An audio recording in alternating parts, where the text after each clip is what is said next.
If you've ever been fascinated by tales of knights, castles, and epic battles, then you're in for a treat.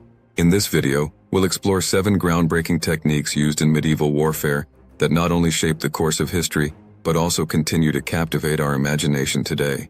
Stick around until the very end, because the last technique we'll discuss is particularly fascinating and might change the way you think about medieval strategy. Before we dive in, don't forget to like, share, and subscribe to our channel for more engaging history content. The first technique that comes to mind when discussing medieval warfare is the art of siege warfare. During the medieval period, castles were the ultimate defensive stronghold, often designed to withstand prolonged attacks.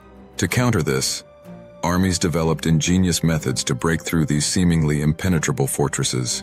Siege engines like trebuchets, battering rams, and siege towers became iconic symbols of medieval battles. Trebuchets, in particular, were engineering marvels capable of hurling massive stones or even disease-ridden carcasses over castle walls, devastating the defenders within.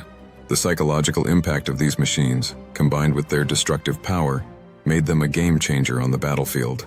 The second technique that reshaped medieval warfare was the use of heavy cavalry, specifically knights. These armored warriors, mounted on powerful war horses, were the backbone of many medieval armies. The combination of speed, power, and the sheer intimidation factor of a cavalry charge often turned the tide of battle. Knights trained extensively in the art of mounted combat, and their lances, swords, and shields became legendary. Beyond their battlefield prowess, knights embodied the ideals of chivalry and loyalty, making them not just soldiers, but also symbols of medieval society's values. As warfare evolved, the third technique emerged, the development of the longbow.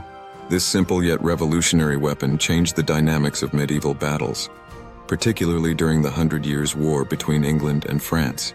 English longbowmen could fire arrows with remarkable speed and accuracy, piercing armor from great distances.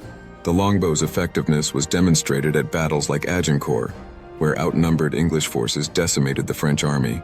The longbow's introduction marked a shift away from relying solely on heavily armored knights, proving that skill and strategy could triumph over brute strength. The fourth technique worth noting is the strategic use of fortifications and defensive architecture. While castles were central to medieval defense, the innovation extended to the design of entire cities and outposts. Moats, drawbridges, and concentric walls were employed to create layers of protection, making it nearly impossible for attackers to breach these defenses quickly. Beyond the physical barriers, defenders used clever tactics such as pouring boiling oil or firing arrows from murder holes to repel invaders. The art of fortification wasn't just about building walls. It was about creating a system that turned defense into an active, multi-layered strategy. The fifth technique that had a profound impact was the use of mercenaries and professional soldiers. Unlike feudal levies, who were often poorly trained peasants, mercenaries brought a level of expertise and discipline to the battlefield. These hired soldiers were skilled in various forms of combat, from archery to siege engineering.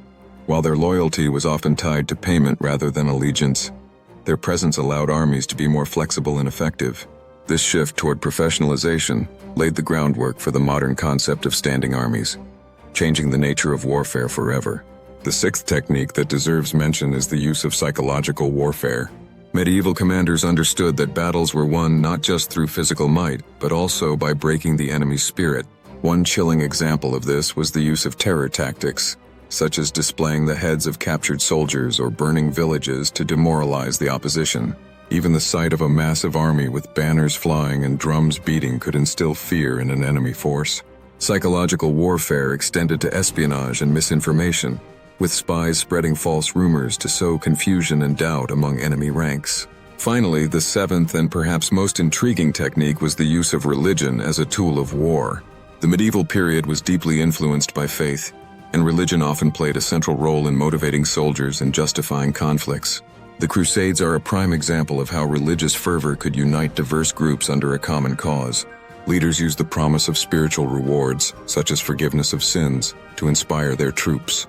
At the same time, religious symbols and rituals were employed to rally morale and create a sense of divine purpose. This blending of faith and warfare not only shaped medieval battles, but also left a lasting impact on history and culture.